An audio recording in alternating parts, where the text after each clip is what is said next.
ֆինանսական միջոցները բավարար չեն, որովհետեւ մենք կարողանանք համապատասխան իրոք գիտելիքների վերաթարմացում իրականացնենք, կամ ինչ-որ բան այն չի, եւ սա պետք է շտկվի հետագայի համար։ Համաձայն եմ, պարոն Վարդանյան, ես մի փոքր հավելում անեմ կապված ընդդիմադիր պատգամավորների ներգրավվածության, իհարկե բոլոր բարեկամական խմբերում ներգրաված են ընդդիմադիր պատգամավորները, բարեկամական խմբի ղեկավարն է որոշում այն կազմը, որով որ մեկնելու է, իհարկե գործուղումը ձևակերպվում է կարգադրությունը լինում է ազգային ժողովի նախագահի կողմից, բայց նաև ուզում եմ հավելեմ, որ ազգային ժողովի նախագահին գրություն է եկել պարոն Սեյրան Օհանյանից, որ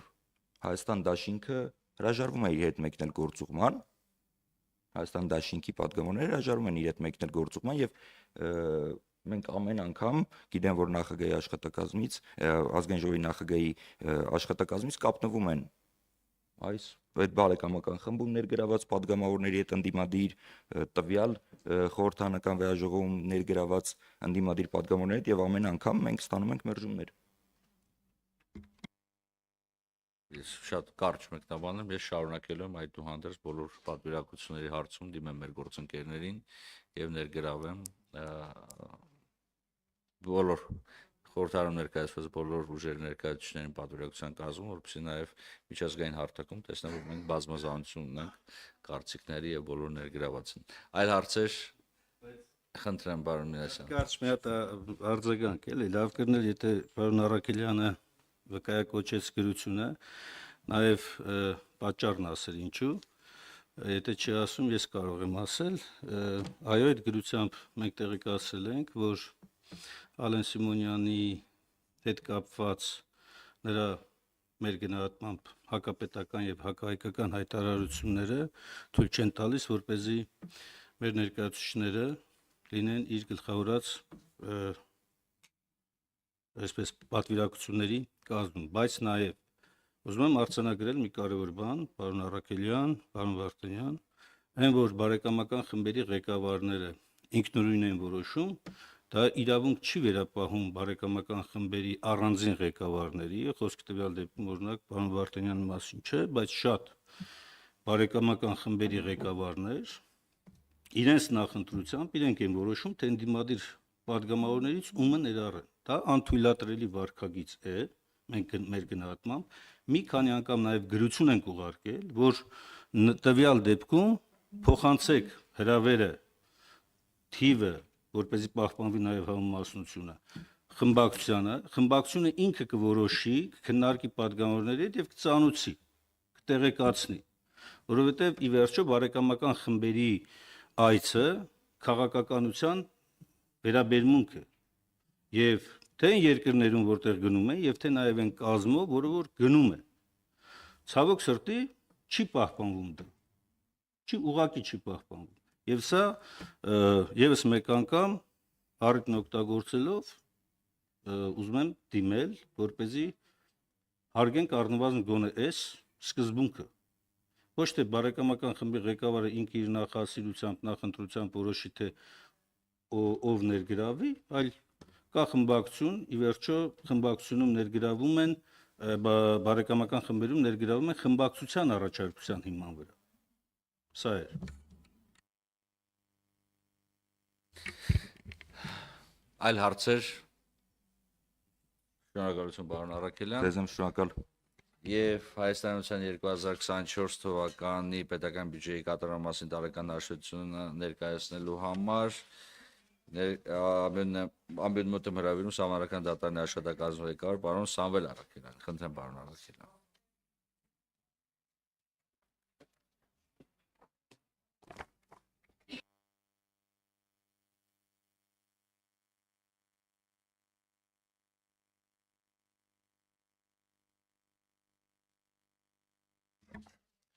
Բարև ձեզ, հարգելի պարոն Վարդանյան, հարգելի պատգամավորներ, հարգելի գործընկերներ, Սահմանադրական դատարանի 2024 թվականի բյուջեի կատարման հաշվետվությունը, ինչպես ավանդաբար, շատ հակիրճ է։ Այն բաղկացած է եղել ընդամենը մեկ ծրագրից, Սահմանադրական դատանի գործունեության եւ Սահմանադրական արտադրության ապահովում ծրագրից 800 ճշտված պլանը կազմել է 844 միլիոն դրամ մոտավորապես, որից ծախսվել է 98.2, կատարողականը կազմել է 98.2%, մնացած միջոցները վերադարձել են պետական բյուջե իրականացած խնայողությունների հաշվին։ Սահմանադրական դատանի գործունեության եւ Սահմանադրական արտադրության ապահովում ծրագիրը ներառել է իր մեջ 3 միջոցառում, Սահմանադրական դատանի գործունեության եւ Սահմանադրական արտադրության միջոցառումը, պահուստային ֆոնդ միջոցառումը եւ Սահմանադրական դատանի տեխնիկական հագեցության բարելավում միջոցառումը, որի համար նախատեսված է մոտ 8 միլիոն դրամ, սակայն ծախսվել է 5.2 միլիոն դրամ, մրցույթով իրականացված քննությունների արդյունքում տնտեսված միջոցների հաշվին կոյացած միջոցները վերադարձվել են պետական բյուջե։ Սահմանադրական դատանի գործունեությունը եւ Սահմանադրական արտադրության միջոցառումը եւս իրականացվել է 98.2%-ով եւ խնայողությունները հիմնականում շարունակական ծախսերի հաշվին են իրականացվել եւ վերադարձվել պետական բյուջե։ Ավանդաբար մեր բյուջեի 90-91%-ը կազմում է աշխատավարձը, մնացածը ընթացիկ շենքային պայմանների բարելավում, տեխնիկական հագեցածության ապահովման ուղղված միջոցներ են։ Ըստ էության այսքանը, շնորհակալություն, եթե հարցեր կնեն, մեծ հաճույքով կպատասխանեմ։ Շնորհակալություն պարոն Արաքելյան, հարցեր պարոն Արաքելյանին խնդրեմ։ Պարոն Արաքելյան, այն հին վախտերը անցել է, որ Սահմանադրական դատանի աշխատակազմի ղեկավարին հարցեր չէին տալիս։ Հիմա տալիս են, խնդրեմ պարոն Մինասյանը պատրաստ է Ղազարյանը։ Պարոն Արաքելյան, 24 թվականի ընթացքում Սահմանադրական դատարանը քանի նիստ է անցկացրել բանավոր ընթացակարգով։ Արդյոք այնպիսի կարևորագույն հարցեր, որոնք որ առնչվում էին հանրային կյանքին, պետական կյանքին եւ ունեին հանրային մեծ հնչեղություն, քննարկվել են դրանց բանավոր ընթացակարգով անցկացնելու անհրաժեշտությունը։ Ես ուզում եմ հիշեցնել մի քանի կարևոր հարցեր, որոնք ուղղակի Սահմանադրական դատարանը գրավոր ընթացակարգով, այսպես հրապարակում է որոշումներ, հետո ընկնում են մարդիկ, սկսում են տանջվել, չարչարվել, մեկնաբանություններ հայցել, թե այս կամ այն որոշման վերաբերյալ ինչ է նկատի ունեցել բարձր դատարանը։ Բանավոր ընթացակարգով որոշակի նաև հնարավորություն կտար, օրինակ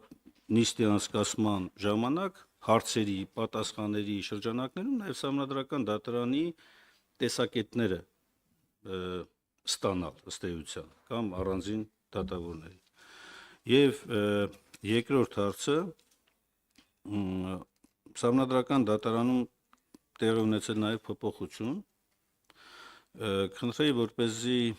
ասեք, թե 24 թվականի ընթացքում որքան խնայողություն է ձևավորվել Սահմանադրական դատարանի հատկացված միջոցներից եւ ինչ եղել այդ խնայողությունները։ Խնդրեմ պարոն Արաքելյան։ Շնորհակալություն հարցերի համար, պարոն Մինասյան, նիստերի քանակի վերաբերյալ այս բանի տեղեկատվություն ձեռքից տակ չկա, թե քանի նիստ է իրականացվել։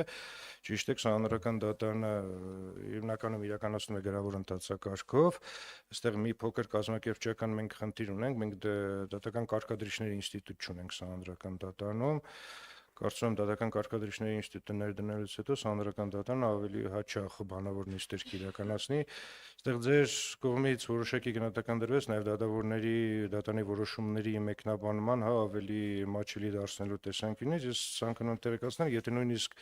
բանավոր ընթացակարգով լինի, բանավոր ընթացակարգի շրջանակներում Սահմանադրական դատանի դատավորները իրենց կարծիքը մեկնաբանությունները չեն տալիս, այս տեսանկյունից որևէ բան փոփոխություն տեղի չունենա, նիստերը կլինեն գրավոր թե բանավոր։ Սահմանադրական դատարանի դատավորները իրենց դիրքորոշումը ներկայացնում են բացառապես խորհրդակցական սենյակում քննարկումների եւ արդյունքում կայացված որոշման տեսքով։ Այս բանավոր նիստը դրան որևէ սանրական դատարանի որոշմանը որևէ բան չի ավելացնելու։ Դե միաժամանակ համաձայն եմ բանավոր նիստի ժամանակ կողմերի դիրքորոշումները ավելի հասանելի կլինեն հանրությանը ավելի շատ տեղեկացված կլինի, թե դատարանության մասնակիցներից կողմից որը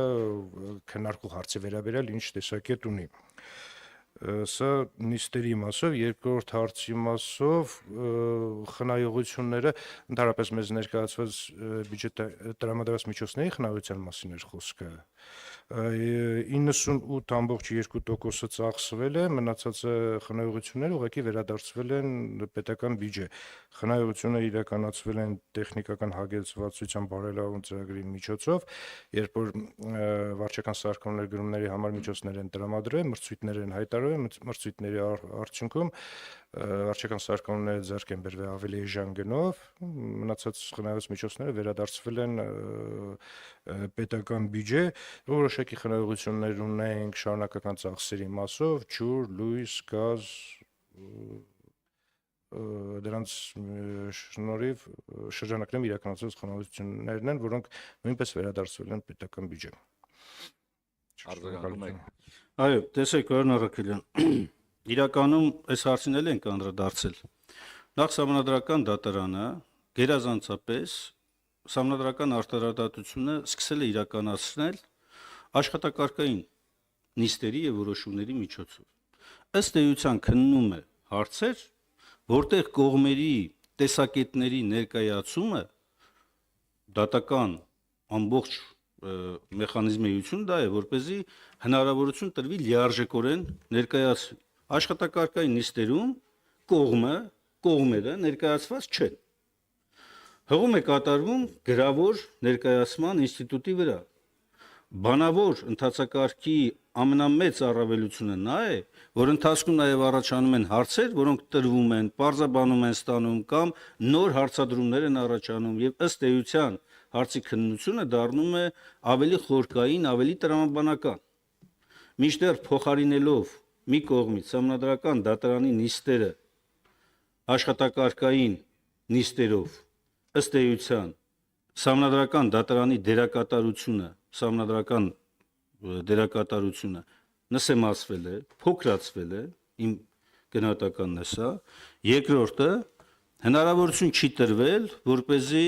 տեսակետները առավել հրապարակային, առավել արդյունավետ եւ առավել օպերատիվ փոխանակում տեղի ունենա, որպեսզի հարցի քննությունը ըստ էության արդյունք տա։ Հակառակ դեպքում ստացվում է, որ ուղղակի դիմել է, ստե գնա նստի տեղը, մի օր սահմանադրական դատարանը մի հատ որոշում կտա, այն էլ ընդ որում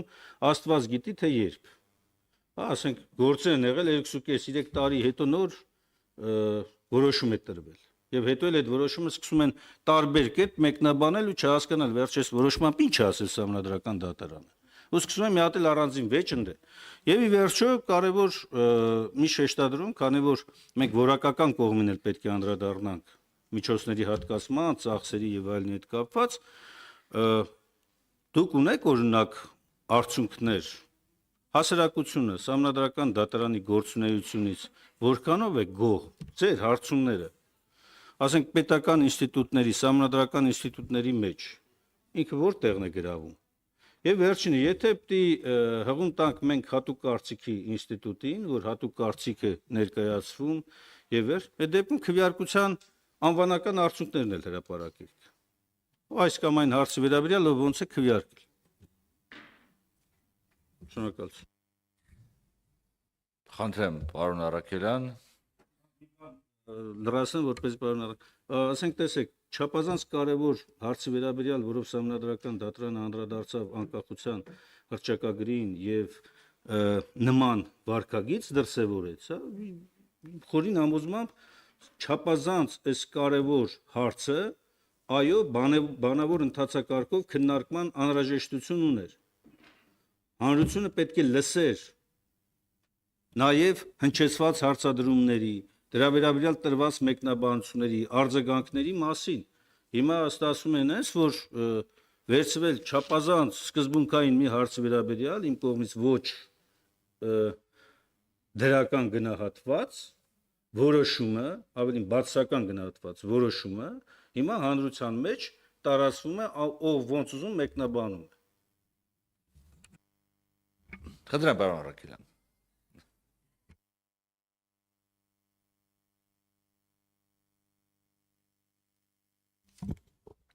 Շնորհակալություն հարցերի համար, պարոն Մինասյան, սկսեմ աշխատակարգային նիստերից։ Տեսեք, այստեղ ես կցանկանայի, որպեսզի շփոթ տեղի չունենար։ Աշխատակարգային նիստերն ու գրավոր նիստերը լրիվ տարբեր են, իրենք լրիվ այլ խնդիրներ են լուծում, այլ հարցերի են պատասխանում։ Աշխատակարգային նիստերի ժամանակ դատավարական որոշումներ են կայացնում։ Գրավոր նիստերը, որտեղ աշխատակազմի ներկայացուցիչները չկան, բացառապես հանրական դատարանի դատավորն են, այնտեղ արդեն ըստեյության գնահատական է տրվում վիճարկող դրույթին կամ միջազգային պայմանագրին կամ ցանկացած հարց։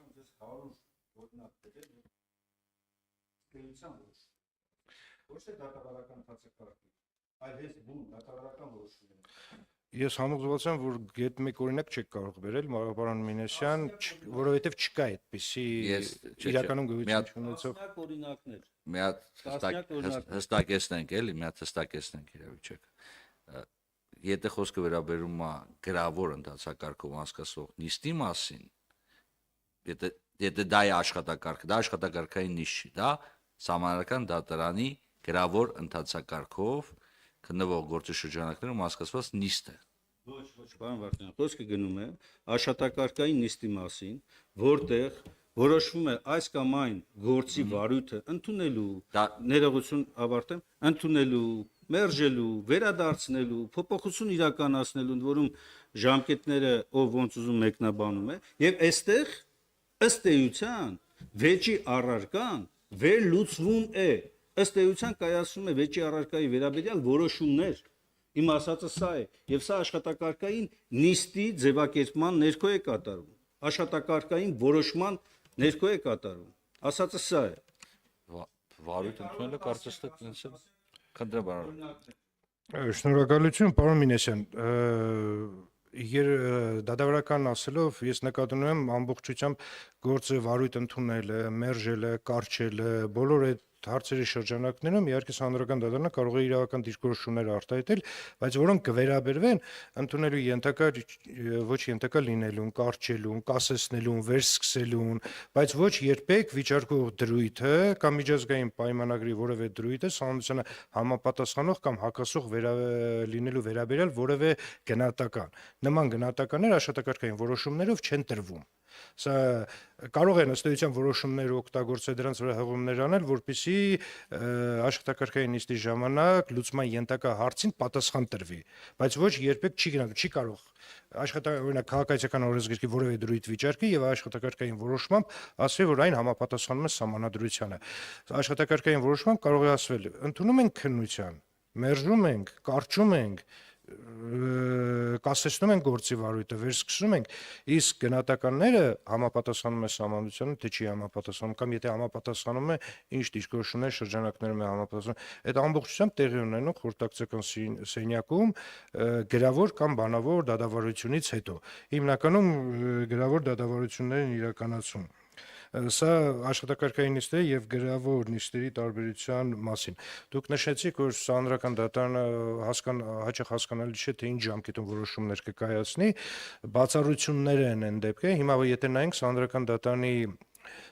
դատարանի կողմից մոտավորապես 1700 որոշում է կայացվել,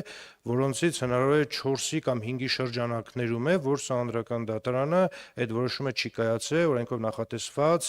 այդ առավելագույն 9 ամսյա ժամկետում եւ դրա պատճառներն եղել, որ գործի վարույթը կասեցվել է, այդ կասեցման ժամանակահատվածը այդ 9 ամսյա ժամկետի մեջ չի հաշվարկվում, վերսկսելուց հետո այդ ամբողջ ընթացքում երբ որ